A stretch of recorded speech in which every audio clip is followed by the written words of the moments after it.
છે 8 વાગ્યાના અને મનીષ ગયા છે જોબ પર. અમારો નાસ્તો બાસ્તો બધું કમ્પ્લીટ થઈ ગયું છે. બબુ ઉઠી ગયેલું હતું 8 વાગ્યાનું. બબુની દાદી આજે જવાની છે કામથી, એટલે અમે એમના જ ફટાફટ મોર્નિંગમાં મસાજ કરી દઉં છું મેં એને. ને આવતા મહિનાથી જોવા મળશે એના ફેસ એક્સપ્રેશન, કેટલી ડ્રામા ક્વીન છે તે. આ મહિને એડજસ્ટ કરી તો ગયા 6 મંથ કમ્પ્લીટ થશે ત્યારે અમે મૂકવાના છે એનો ફેસ. એના ડેડા ખબર નહીં કેમ ફેસ રિવીલ જ નહીં કરવા માંગતા હતા, બટ હવે મેં એને જેમ તેમ બનાવ્યા છે ફેસ મૂકવા માટે. એના ડેડા લાગે મારી છોકરીની નજર લાગી જશે. તો ચાલો ગાઈસ, તમને પછી મળીએ. બાય.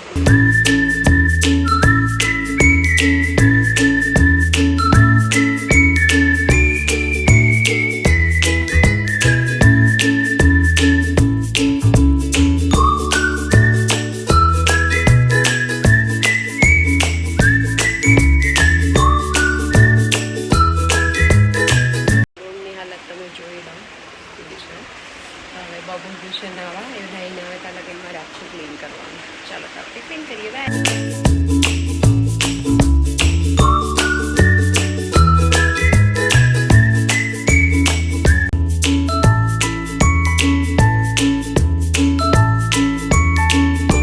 ગાઈસ તો રિયા જતી રહી છે અને આજે બી વરસાદવાળું વેધર છે, તો કપડાં અહીંયા સુખાડ્યા છે મમ્મીએ.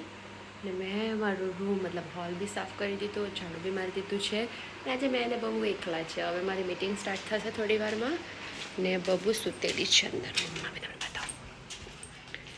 સોરી અહીંયા સૂતેલી છે મારી ઢીંગલી. ને હવે મારું કામ ચાલુ થશે અહીંયા.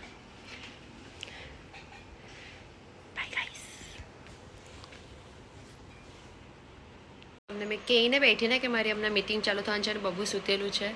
જેવી મીટિંગ સ્ટાર્ટ થવાની તેવી મારી પોરી ઉઠી ગઈ. ને આ જો શું કરતી છે મારી ઉઠી ગઈ, રેડી જ રહી. મારું કામ કા બગડે તે બબુને આવડે. પછી મારી ઓનલાઈન મીટિંગમાં વચ્ચે આ કરીને એ બી ડિસ્કશનમાં આવતી અમારા સાથે આજે.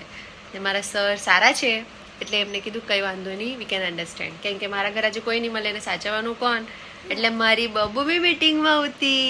મીટિંગની પાર્ટ હતી આજે.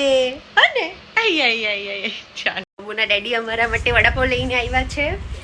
ના દાદી જે મૂકીને જતી રહી અમને. વડાપાવ ખાનો.